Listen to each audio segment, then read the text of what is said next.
സണ്ണിക്കുട്ടി സാറേ, ഇപ്പോൾ ഇദ്ദേഹം ഈ ഒരു പോഡ്കാസ്റ്റ് ഇന്റർവ്യൂവിൽ പറഞ്ഞ പ്രധാനപ്പെട്ട കാരണം ഈ കേരളത്തിലെ കോൺഗ്രസ് രാഷ്ട്രീയത്തിൽ ഞാൻ അകലെയാണ് എന്ന് പറഞ്ഞിട്ടുള്ള ഒരു പ്രചാരണത്തിനെ പറ്റി അദ്ദേഹം പറഞ്ഞു. പക്ഷേ 2011-ലാണെങ്കിലും 2016-ലാണെങ്കിലും തുടർന്ന് 2021-ലാണെങ്കിലും ഞാൻ സജീവമായി പ്രചരണങ്ങളിൽ പങ്കെടുത്തു.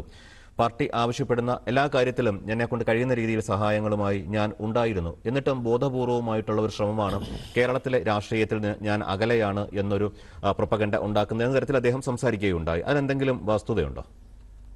കിഷോറെ, നമ്മൾ ഒരു പാർട്ടിയിലെ ഒരു പ്രധാന നേതാവ്, അദ്ദേഹം തുടർച്ചയായിട്ട് ആ പാർട്ടിയുടെ നയത്തിനെതിരായിട്ട് പരസ്യമായിട്ട് പ്രസ്താവനകൾ നടത്തിക്കൊണ്ടിരിക്കുന്നു.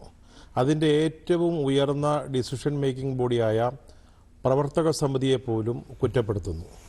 ആ ഒരു സാഹചര്യത്തിൽ ആ പാർട്ടി എന്താണ് ചെയ്യേണ്ടത്? ആ പാർട്ടിക്ക് നമുക്ക് പുറത്തുനിന്ന് ഉപദേശിക്കാം.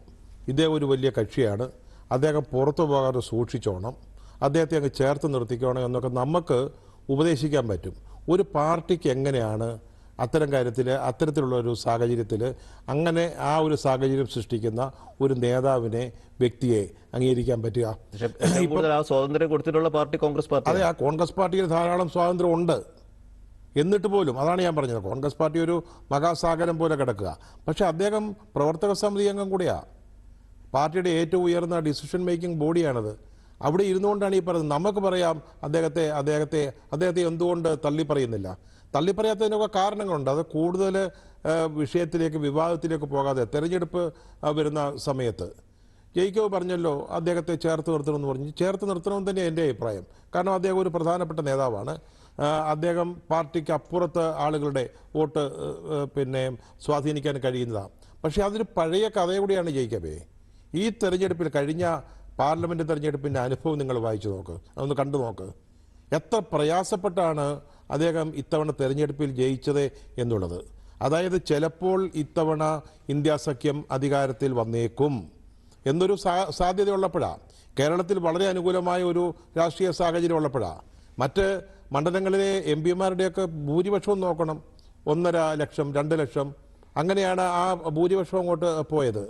അപ്പോൾ ഇവിടെ അദ്ദേഹം ജയിക്കുന്നത് 16,000 വോട്ടിനാണ്. എന്നിട്ട് നമ്മൾ പറയുന്നത് രാഷ്ട്രീയക്കാരുടെ കള്ളികളിൽ കിടക്കുന്നതല്ലാത്ത വോട്ടുകൾ, നിഷ്പക്ഷ വോട്ടുകൾ നമുക്ക് ധാരാളം അദ്ദേഹത്തിന് ലഭിക്കും എന്നൊക്കെയാണ്. അതാ ഞാൻ പറഞ്ഞത്, നമ്മൾ ഇദ്ദേഹത്തെ ഒരു വലിയ വിഭാഗം ആളുകൾ, മാധ്യമങ്ങളടക്കമുള്ള ആളുകൾ, ഞാനും ചെയ്തിട്ടുണ്ട്, അദ്ദേഹത്തെ വളരെ അമാനുഷ വ്യക്തിയായിട്ട് ചിത്രീകരിച്ചുകൊണ്ടാണ് ചെയ്തത്. അദ്ദേഹത്തിൻ്റെ ഓപ്ഷൻസിനെ പറ്റി ചോദിച്ചു. അദ്ദേഹത്തിൻ്റെ ഓപ്ഷൻ അദ്ദേഹം ഇപ്പോൾ ആഗ്രഹിക്കുന്ന രീതിയിലാണെങ്കിൽ അദ്ദേഹം കൂടുതൽ പദവികൾ, സ്ഥാനങ്ങൾ, അല്ലെങ്കിൽ വിസിബിലിറ്റി, ഇതൊക്കെയാണ് പ്രതീക്ഷിക്കുന്നത്. അങ്ങനെ കൊടുക്കാൻ സാധ്യതയുള്ള കഴിയുന്ന ഏക പാർട്ടി ഇന്ന് BJP-യാണ്. കോൺഗ്രസ് രീതി കൂടുതലൊന്നും കൊടുക്കാനില്ല കിഷോറെ. എന്താണ് നിങ്ങൾ കോൺഗ്രസിനുള്ളിൽ നിന്നുകൊണ്ട് കൂടുതൽ വിലപേശി വാങ്ങുമോ എന്നൊക്കെ നമ്മൾ ചോദിക്കും. എന്തുവാ ഇനി കോൺഗ്രസ് കൊടുക്കേണ്ടത്? പക്ഷെ എന്നിട്ടും അദ്ദേഹം അസംതൃപ്തനാണ്. നമുക്ക് എന്ത് ചെയ്യാൻ പറ്റും? ഒരു മനുഷ്യൻ അസംതൃപ്തനാകുന്ന നമുക്കത് നിയന്ത്രിക്കാൻ പറ്റുമോ? അദ്ദേഹത്തിന് എന്താണ് ഇനി കോൺഗ്രസ് കൊടുക്കേണ്ടത്? AICC പ്രസിഡന്റ് സ്ഥാനം കൊടുക്കാൻ പറ്റും. അത് മത്സരിച്ച് തോറ്റ ഒരാളാണ്. വെറും 1700 വോട്ട് മാത്രം ജയിച്ചു. അതും ചെറിയ സംഖ്യയാണെന്ന് ഞാൻ ഇപ്പോഴും പറയുന്നില്ല. അദ്ദേഹത്തിന് ഇനി എന്താണ് കോൺഗ്രസ് കൊടുക്കേണ്ടത്? അദ്ദേഹം ഇവിടെ നിന്ന് പോരാടി എന്താ വാങ്ങാൻ പോകുന്നത്? എന്തെങ്കിലും തീർത്തിയേക്കാം. എന്തെങ്കിലും കൂടുതലായി ലഭിക്കണമെങ്കിൽ BJP-യിൽ ചേരുക എന്നുള്ളത് മാത്രമേ ഉള്ളൂ. അദ്ദേഹം കഴിഞ്ഞ തെരഞ്ഞെടുപ്പുകളിലൊക്കെ അദ്ദേഹത്തെ ഉപയോഗിച്ചു, ഇപ്പോൾ ഉപയോഗിക്കുന്നില്ല എന്നൊക്കെ പറഞ്ഞാൽ അദ്ദേഹം കോൺഗ്രസിൻ്റെ നേതാവാണ്, MP ആണ്, 4th ടൈം MP ആണ്. അദ്ദേഹം നിയമസഭാ തെരഞ്ഞെടുപ്പിലും പഞ്ചായത്ത് തെരഞ്ഞെടുപ്പിലും ഒക്കെ കോൺഗ്രസിന് വേണ്ടി പ്രവർത്തിക്കേണ്ട ആളാണ്. പക്ഷെ അദ്ദേഹം, ഞാൻ ഒറ്റ കാര്യം ചോദിച്ചോട്ടെ, ഒരൊറ്റ ചോദ്യം. ഈ പറയുന്ന ശശി തരൂർ, അദ്ദേഹത്തിന് കോൺഗ്രസിന് അദ്ദേഹം കൊടുത്തിട്ടുള്ള കോൺട്രിബ്യൂഷൻ എന്താണെന്ന് മാത്രം പറഞ്ഞാൽ മതി. എന്ത് കോൺട്രിബ്യൂഷൻ? ഇവിടെ പ്രവർത്തകർക്ക് അദ്ദേഹത്തെ കാണാൻ പോലും പറ്റുന്നില്ല. അദ്ദേഹം തന്നെ പറയുന്നുണ്ട്, ഞാൻ നാടാറ് മാസം കാടാറ് മാസമാണെന്നൊക്കെ ആക്ഷേപമുണ്ട്.